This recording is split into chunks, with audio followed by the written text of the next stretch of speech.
Sir మీరు Hydraa commissioner అయిన తర్వాత కేవలం బుల్డోజర్ మీద తిరగడం కాకుండా ఇటీవల హైదరాబాద్లో వరదలు వచ్చినప్పుడు లేదంటే వర్షాలు పడినప్పుడు మీరు కూడా రోడ్డు మీదకి వచ్చే ట్రాఫిక్ ఎక్కడ జామ్ అవుతుంది, ఎందుకు మ్యాన్ హోల్స్ పొంగుతున్నాయి, వాటి మీద మీరు స్టడీ చేయడానికి ఉద్దేశం ఏంటి? అది కూడా చాలా ఇంపార్టెంట్. అసలు ఫైనల్గా దేనికి అన్ని డిజాస్టర్ రెస్పాన్స్ అనేది చాలా ఇంపార్టెంట్. సో మనం అక్కడికి వెళ్ళినప్పుడు ఎందుకు వస్తుంది డిజాస్టర్ అనే దాన్ని కూడా మన ఇండియన్ మెటలాజికల్ డిపార్ట్మెంట్ వాళ్ళ డీజీ గారు వచ్చారు, డాక్టర్ మహాపాత్ర అని చెప్పేసి వారు వచ్చారు. వారితో కూడా నేను అడ్రస్డ్ వర్క్ షాప్ రీసెంట్గా వాళ్ళ ఎండి 150 సంవత్సరాలు అయిందన్న సందర్భంలో.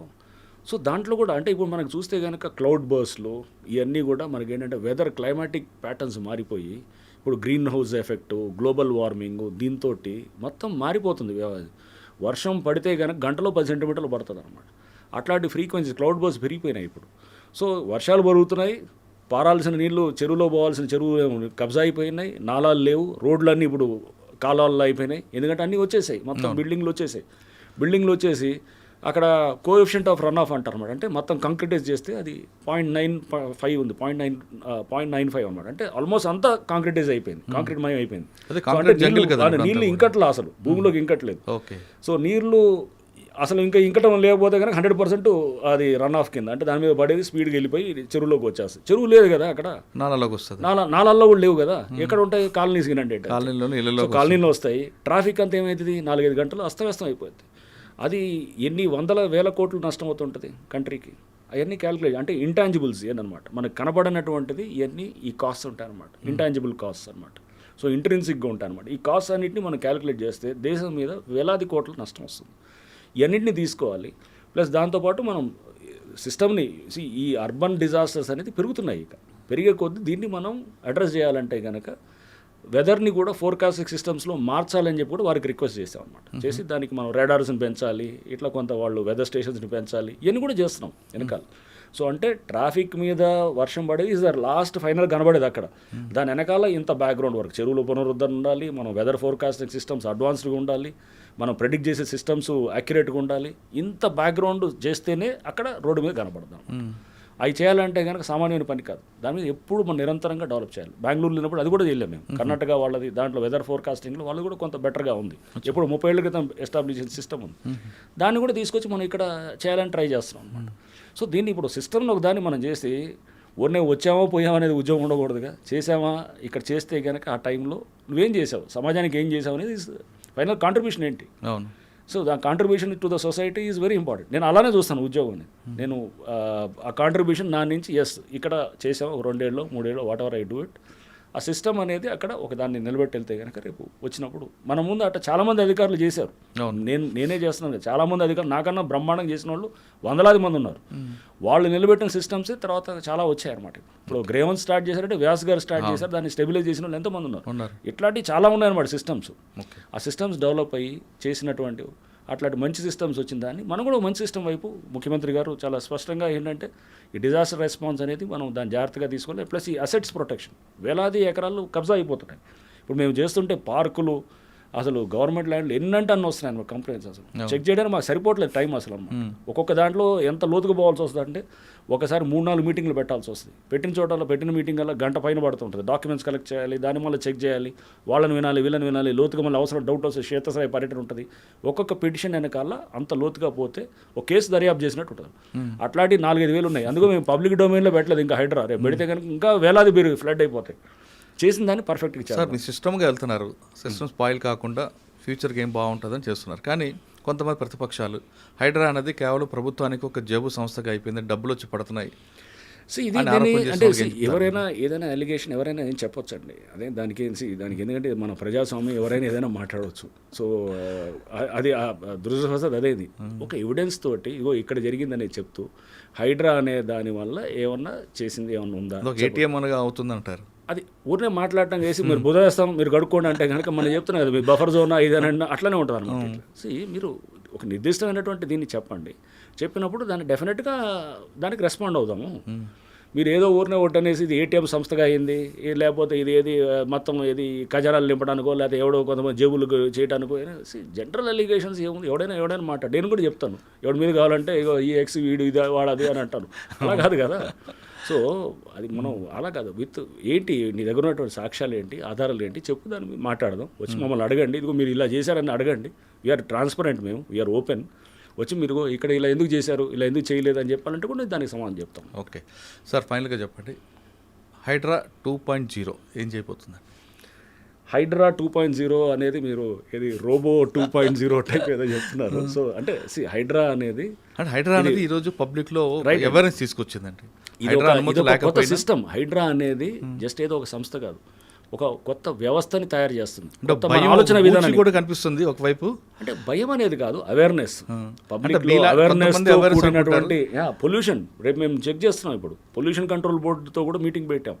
చెరువుల్లో వ్యర్థాలు వదిలిస్తే కనుక రేపు ఆ పట్టుకొని వాళ్ళని మనం జైలుకి పంపించి అది సీజ్ చేసి వాళ్ళని మనం చేస్తే కనుక 10 మందిని చేయండి, ఎందుకు వదులుతారు చూద్దాం. ఇప్పుడు దాని మీద ఫోకస్ ఉంది. ఇప్పుడు రేపు ఎందుకు చేయరు? రేపు చెరువులు మెయింటైన్ చేయాల్సిన, చెరువుని ప్రిజర్వ్ చేయాల్సింది మా యాజ్ లేక్ ప్రొటెక్షన్ కమిటీ చైర్మన్గా హైడ్రా కమిషనర్ బాధ్యత. ఎవరైతే చెరువులో వ్యర్థాలు వదిలేసి, ఎఫ్లూయెంట్స్ అన్ని వదిలేసి, డేంజరస్ కెమికల్స్ అన్ని వదులుతున్నారు అనుకోండి, నలుగురిని పట్టుకోండి, వాడిని చేసి జైలుకి పంపించి వాడి బిల్డింగ్ని మొత్తం సీజ్ చేసి కోర్టుకు పెట్టి వాడిని చుక్కలు చూపించామంటే ఎట్లా వదులుతాడు చూద్దాం. భయం లేక, బేసికల్గా చట్టాలంటే భయం లేదు, రూల్ ఆఫ్ లా అంటే భయం లేదు, వ్యవస్థలంటే భయం లేదు, ఏదైనా మేనేజ్ చేసుకుంటాం. ఆ భయాన్ని మనము చట్టాన్ని కఠినంగా అమలు చేయడం ద్వారా పబ్లిక్లో ఒకటైతే వచ్చింది సార్, హైడ్రా అనేది అవేర్నెస్ తీసుకొస్తుంది ఒక సెక్టార్ పబ్లిక్కి. కొంతమందికి ఒక భయం క్రియేట్ చేసింది, మనం తప్పు చేసి ఇలాంటి బిల్డింగ్ కొలాప్స్ అవుతాయనే విషయాన్ని. అందులో మంచిగా ఉంది, అందుకే కూడా పబ్లిక్ కూడా మీకు హైడ్రా రంగనాథ్ అంటారు. కానీ హైడ్రా 2.0 ఏం చేస్తుంది? హైడ్రా 2.0 ఉత్తి ఈ భయం క్రియేట్ చేయటం కాదు, దాని నుంచి పాజిటివ్ సైడ్ వెళ్తుంది. ఫైనల్గా మా గోల్ పాజిటివ్. ఇది కూల్చడం కాదు, నిర్మించడం. అది చెరువులు నిర్మించడం అనేది చేయాలి. ఒక నాలాలు మంచి వ్యవస్థ నిర్మించడం చేయాలి. ఒక మంచి డిజాస్టర్ రెస్పాన్స్ సిస్టమ్ తయారవ్వాలి. వెదర్ ఫోర్కాస్టింగ్ సిస్టమ్స్ తయారు కావాలి. సో రేపు గవర్నమెంట్ ల్యాండ్లు కబ్జా చేయకుండా గవర్నమెంట్ ఆస్తులు పరిరక్షించబడాలి. పార్కులు అందరికీ మంచిగా, ఇది ఇప్పుడు ఇళ్ళకి వెళ్తే కనుక సాయంత్రం నేను మా ఇంటికి వెళ్తే మా ఇంటి దగ్గర పార్క్ ఉంది, పక్కనే ఉంటుంది. పార్కులు మా ఇంటి దగ్గర కూడా ఇట్లానే కొట్టేయాలని చూశారు ల్యాండ్ని. అప్పుడు మేమే 10 ఏళ్ల క్రితం అందరం వెళ్ళి నిలబడ్డాం అనమాట. నిలబడి అది పోలీస్ స్టేషన్ కంప్లైంట్ ఇచ్చి నేను అప్పుడు డీసీపీగా ఉన్నాను 10 ఏళ్ల క్రితం, 2014-15. కాపాడుకున్నాను కూడా కబ్జా చూసారంటే మా ఇంటి దగ్గర మా నాన్న నేను ఇద్దరం కూడా పక్కన అసోసియేషన్ వాళ్ళందరం కలిసి, కొంతమంది రైట్ మైండెడ్ థింకింగ్ వాళ్ళందరం వెళ్ళి మేము కాపాడుకున్నాం. చూసారు. అదే చెప్పే అట్లాంటి వాటిలో మా ఏరియాలో జరుగుతుంటే మేము ఎప్పటి నుంచో కాపాడాలని చేసాము. అది చాలా వాల్యుబుల్ ల్యాండ్, 1000 గజాలు ఎంత ఉంటుంది. అది అక్కడ మా కాలనీలో అది దాదాపు ఇట్ మైట్ బి అరౌండ్ నాకు తెలిసి 15-20 కోట్ల మధ్యలో ఉండొచ్చు. సో ఆ ల్యాండ్ ఎప్పుడు 10 ఏళ్ల క్రితం మేము కాపాడుకున్నాం, పోలీస్ కేసులు పెట్టి. దాన్ని ఇప్పుడు అది అందరికీ, అది అందరి ఆస్తి. అది ఎవడో ఒకళ్ళిద్దరు స్వార్థంగా చేసేది కాదు. సేమ్ థింగ్, ఇది అందరి ఆస్తుల్ని, ఇది సమాజం యొక్క ఆస్తుల్ని పరిరక్షించాలి. ఇది అందరికీ చెందిన ఆస్తుల్ని కాపాడుతాం. అది that is the next goal అనమాట.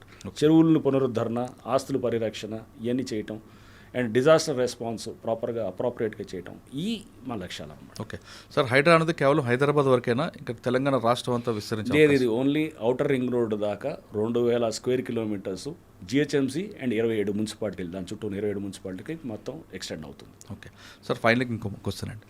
హైడ్రా అనగానే భయపడుతున్న కొంతమందికి, లేదా హైడ్రా అంటే అభిమానించే కొంతమందికి ఒక కమిషనర్గా మీరు ఇచ్చే మెసేజ్ ఏంటి? హైడ్రా అనేది మీకోసం అండి, మీరు భయపడాల్సిన అవసరం లేదు. ఎవరు కూడా భయపడాల్సిన అవసరం లేదు. తప్పు చేసిన వాడే భయపడాలి. హైడ్రా ఇది జస్ట్ ఇది ఒక ఏంటంటే పబ్లిక్, మీ ఆస్తుల్ని ప్రొటెక్ట్ చేస్తున్నాం, మీకోసం మేము పనిచేస్తున్నాం తప్ప. కానీ దానికి ఎక్కడ కూడా మంచిగా చేస్తున్నవాడు, అంటే తప్పు చేయకుండా కబ్జాలు చేయకుండా వాడు ఎవరు కూడా భయపడాల్సిన అవసరం లేదు. అది మీరు అక్కడ ఎక్కడన్నా కానీ అటువంటి విధంగా ఎక్కడన్నా మీకు ఇబ్బందులు ఉన్నా కానీ మీరు దయచేసి మా దృష్టికి కూడా తీసుకురావచ్చు. ఎక్కడన్నా హైడ్రా పేరు చెప్పి కూడా మిమ్మల్ని ఏమైనా ఇబ్బంది పెట్టేటటువంటి అట్లాంటివి ఉంటే కూడా దయచేసి మా దృష్టికి తీసుకురండి. అప్పుడు వాళ్ళ మీద ఖచ్చితంగా మేము సీరియస్ యాక్షన్స్ ఉంటాయి, మామూలుగా కాదు, కనబడేటటువంటి సీరియస్ యాక్షన్స్ కూడా ఉంటాయి. సార్, అపార్ట్మెంట్ పర్మిషన్కి హైడ్రా అనుమతి కావాలంటారా? అసలు హైడ్రా పర్మిషన్స్ ఇవ్వదండి. హైడ్రా పర్మిషన్స్ ఇవ్వటం మొదలెడితే కనుక ఇదొక గవర్నమెంట్ని స్ట్రీమ్లైన్ చేయాలి, కానీ గవర్నెన్స్ని. సో ఎక్కువ సిస్టమ్స్ పర్మిషన్స్ ఇచ్చేటటువంటి పెట్టకూడదు. అది అంటే అది ఆ సిస్టమ్ వైపు వెళ్ళాలి మనం. సో అన్ని పర్మిషన్స్ ఇవ్వటం మొదలెడితేనే అది రెడ్ టైపిజం, బ్యూరోక్రటైజేషన్ ఇదంతా ఉంటుంది. మనం అది కాకూడదు. స్మూత్గా ఉండాలి, అది ఈజీగా పర్మిషన్స్ వచ్చేటట్టు ఉండాలి. అది జరిగితే అప్పుడు సిస్టమ్ బెటర్ గవర్నెన్స్ వైపు వెళ్తున్నట్టుగా నేను భావిస్తాను. సో హైడ్రా ఎక్కడ కూడా పర్మిషన్స్ ఇవ్వదు, అది చాలా స్పష్టంగా ఉంటుంది. హైడ్రా బిల్డింగ్ పర్మిషన్స్, చెరువుల దగ్గర ఉన్న ఎన్ఓసీలు ఏది అది కాదు. ఓన్లీ ఫైర్ ఎన్ఓసీస్ వరకే మేము ఇస్తాం. దాన్ని కూడా ఇప్పుడు నిన్న మాకు ఎవరు సైబరాబాద్ సిపి గారు, అవినాష్ మోదీ గారు కూడా మాట్లాడారు. సో మేమంతా త్వరలో మీటింగ్ పెట్టుకుని దాన్ని ఇంకా సరళీకృతం చేస్తున్నాం. అంటే దాన్ని స్ట్రీమ్లైన్ చేస్తూ ఆన్లైన్లోనే అప్లై చేసుకుంటూ తీసుకునేటట్టు ఫైర్ ఎన్ఓసీ వరకు అనమాట. అది కూడా దాన్ని ఎక్కువ కంప్లైంట్స్ ఉండాలి, పబ్లిక్ హెరాస్మెంట్గా ఫీల్ అవ్వకూడదు, చాలా ఈజీగా ఇచ్చేటటువంటి విధంగా అడ్మినిస్ట్రేషన్ ఉండాలి. సార్ ఇందులోనే ఇంకొక పార్టీకి వస్తుంది ఏంటంటే హైడ్రా అనేది ఎందుకు చేస్తుంది, ఎవరి కోసం చేస్తుంది అనేది మీద మీ స్కూల్స్ కాలేజీలకు వెళ్ళి వాళ్ళకి ఎడ్యుకేట్ చేసే అవకాశం ఉందా? తప్పకుండా ఉందండి. నెక్స్ట్ అది అవేర్నెస్ క్యాంపెయిన్ పెంచేదానికి కూడా ఉంది. సో మాకు ఇంకా స్టాఫ్ కోసం మేము వెయిట్ చేస్తున్నాం. రేపు హైడ్రా పోలీస్ స్టేషన్ కూడా వస్తుంది. వచ్చిన తర్వాత ఇంకా ఎఫెక్టివ్గా ఉంటుంది. సో ఇదంతా ఈ ఇన్స్టిట్యూషన్ బిల్డింగే ఒక 1 year పడుతుంది. చట్టాల పరంగా స్ట్రెంథన్ అవుతున్నాం. ఇదంతా ఇప్పటికీ స్టార్ట్ అయ్యి 4-5 నెలలు అవుతుంది. ఇంకా ఒక 4-5 నెలల దాకా ఇదంతా ఇన్స్టిట్యూషన్ బిల్డింగ్ జరుగుతూ ఉంటుంది. సో అది అయిన తర్వాత ఇంకా ఫుల్ ఫ్లెడ్జ్డ్గా ఇది అవేర్నెస్ పెంచడం, స్కూల్స్కి వెళ్ళి మాట్లాడటం, ఎడ్యుకేషన్ ఇన్స్టిట్యూషన్స్ని కూడా వాళ్ళు పెట్టుకోవటం, పబ్లిక్ని కూడా ప్రతి దగ్గర కూడా చెరువులు, పార్కులు దాన్ని పబ్లిక్ పార్టిసిపేషన్ తీసుకోవటం, ఇదో ప్రజా ఉద్యమంగా నిర్మించటం, ఇవన్నీ కూడా చేయాలన్నమాట. చేస్తే అప్పుడు దీనికి నిజమైన సార్థకత అనేది కూడా వస్తుంది. ఓకే, హైడ్రా ఉన్నది కేవలం భవిష్యత్తు వాళ్ళ కోసం కానీ అక్రమదారుల కోసం కాదు అంటున్నారు రంగనాథ్ గారు. ఇది కేవలం మీ అందరి కోసం భయపెట్టే సమస్య కాదు, ప్రజల బాగోగుల కోసం, భవిష్యత్తులో భావితరాల వారి కోసం ఈ సమస్య పెట్టాం. ఇది ఖచ్చితంగా చెరువులు అక్రమదారులు మాత్రం ఖచ్చితంగా వాళ్ళ మీద మా ఫోకస్ ఉంటుంది. కానీ ఇక ఏ చెరువునైతే విముక్తి చేసాం ఆ చెరువులని కాపాడే బాధ్యత కూడా మాదే అంటూ రంగనాథ్ గారు చెప్తున్నారు.